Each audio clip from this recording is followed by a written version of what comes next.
El Señor esté con vosotros.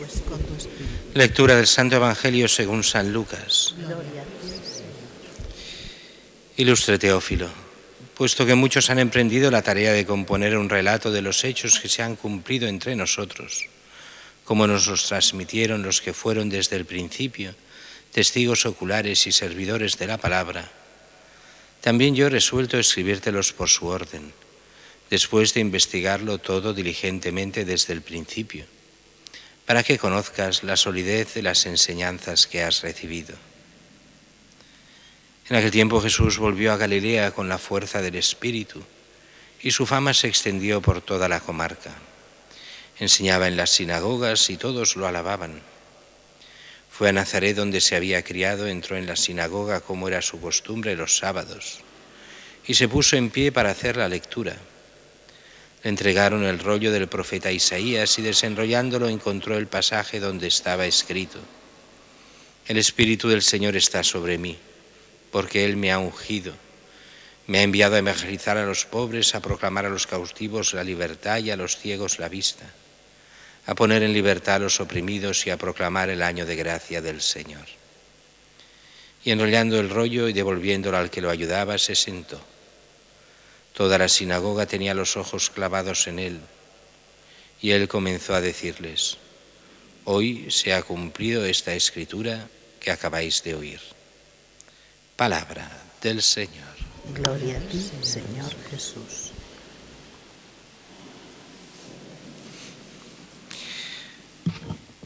Hoy hay demasiadas cosas a comentar, así que me salto las lecturas y vamos solo al Evangelio, porque si no estaríamos hasta mañana aquí. Y en el Evangelio hay dos partes muy claras, diferenciadas. La primera parte, que es la introducción al Evangelio de Lucas, y la segunda parte, que se salta ya hasta el capítulo 4.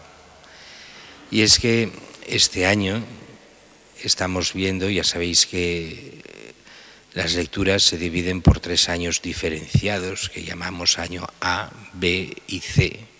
Y este año estamos en el año C.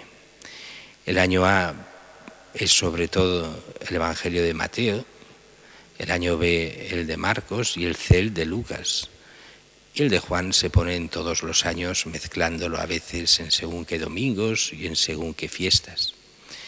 Y por eso hoy nos ponen la introducción del Evangelio de Lucas. Y después ya salta directamente a lo que es la predicación de Jesús. Y es curiosa esta introducción: Ilustre Teófilo. Después nos dirá, bueno, después vuelve a citar a Teófilo, pero ¿quién es este Teófilo al cual se dirige el Evangelio? Pues en el fondo es cada uno de los cristianos. Teófilo no es un nombre, aunque existía gente que se llamaba Teófilo o Teófila, pero Teófilo en el sentido original, y esto está escrito en griego, y Teófilo en griego quiere decir el amigo de Dios. O sea, todos aquellos que quieran ser amigos de Dios, para ellos, para cada cristiano, está hecho el Evangelio de Lucas.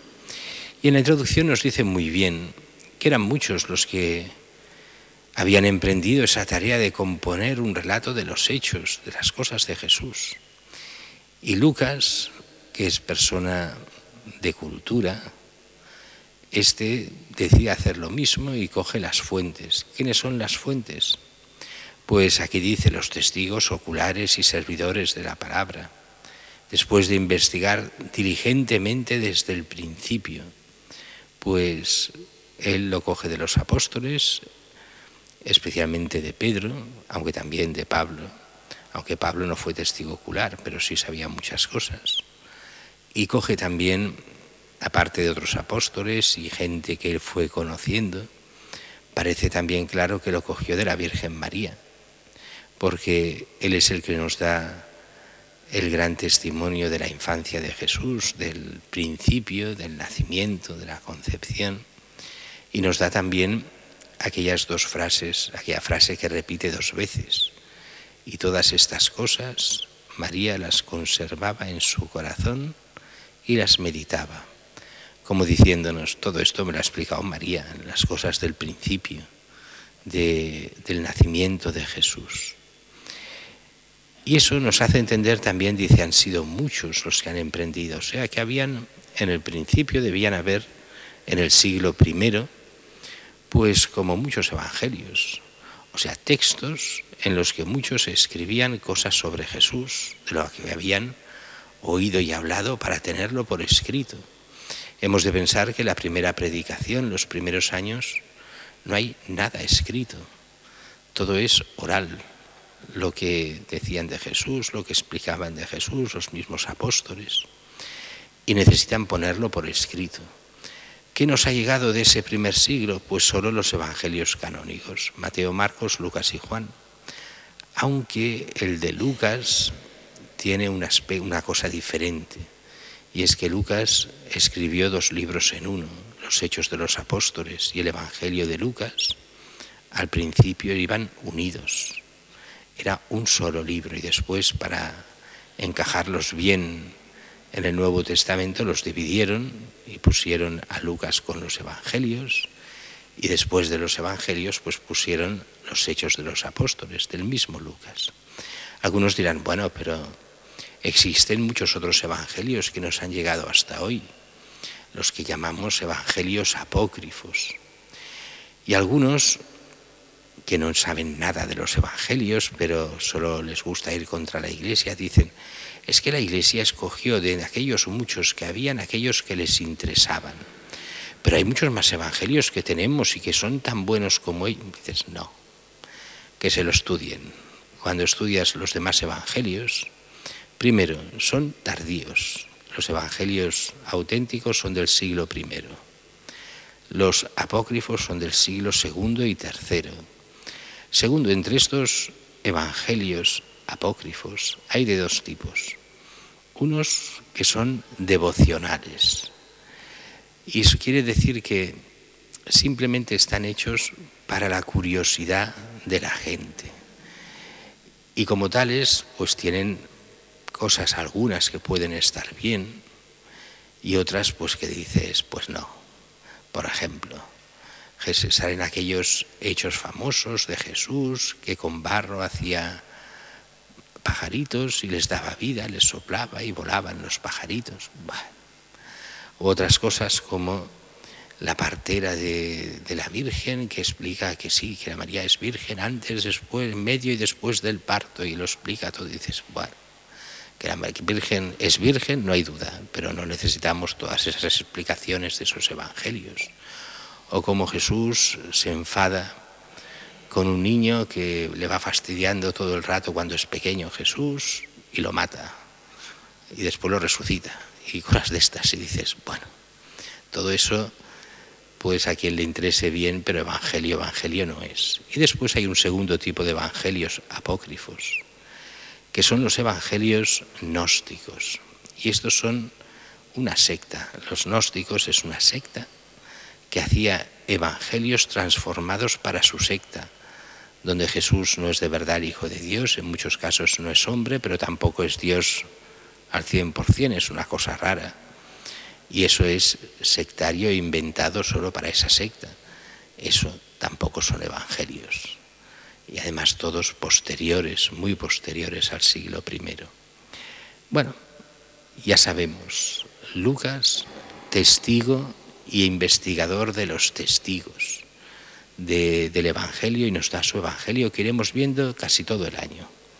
Después, esta primera predicación en Galilea, y hoy sale cuando llega a su ciudad donde se crió.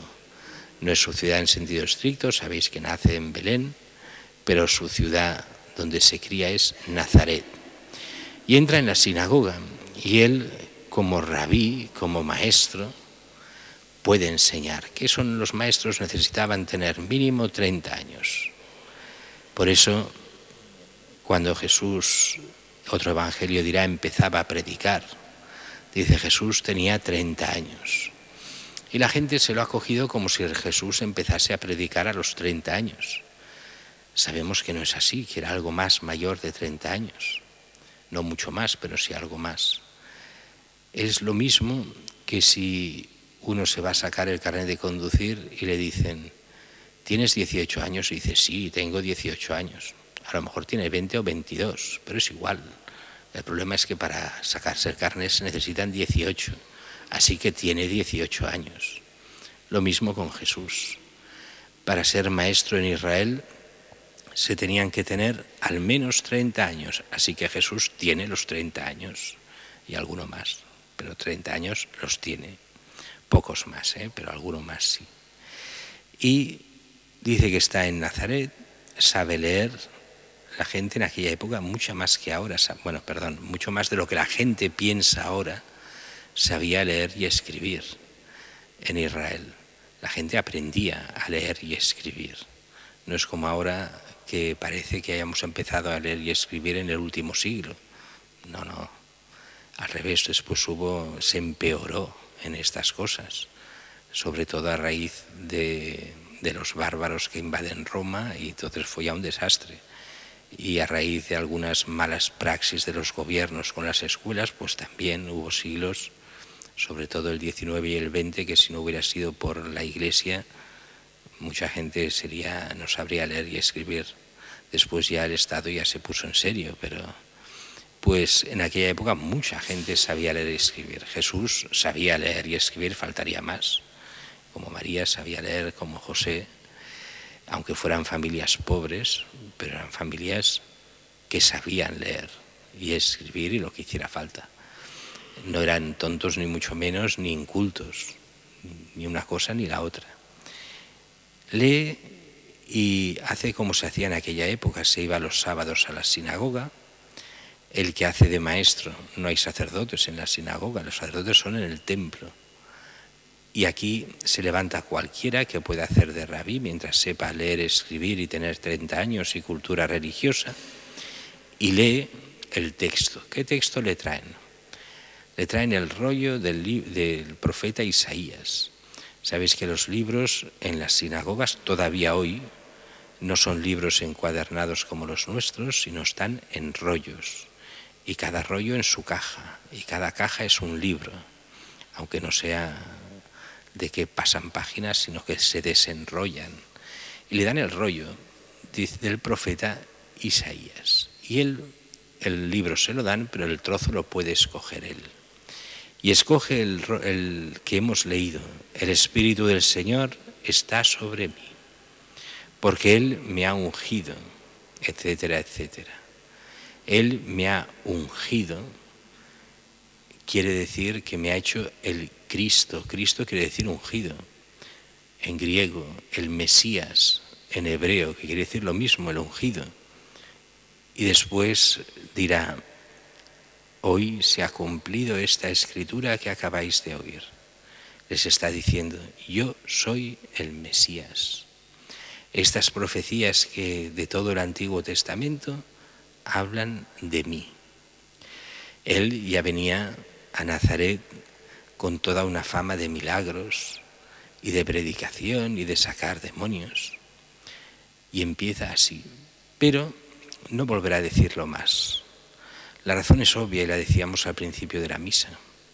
La gente interpretaba mal lo que era el Mesías, igual que interpreta mucha gente de fuera hoy mal lo que es la Iglesia, donde mucha gente piensa que la Iglesia es solo política y no sé cuántas tonterías más, cuando Cristo no venía a hacer política, o sea, a hacerse rey de Israel y sacar a los romanos, que esto es lo que pensaban los judíos sobre el Mesías, sino que ha venido a por cada uno de nosotros, ha venido a por la conversión de cada persona, a que pueda redescubrir su propia vocación, que es la santidad, que es la renuncia al mal, el buscar el bien, el hacerse hijo de Dios.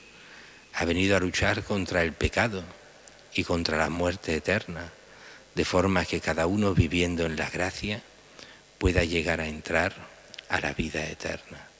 Claro que eso lleva a luchar contra falsos principios, lleva a decir la verdad, y la verdad no gustó en aquella época como no gusta hoy.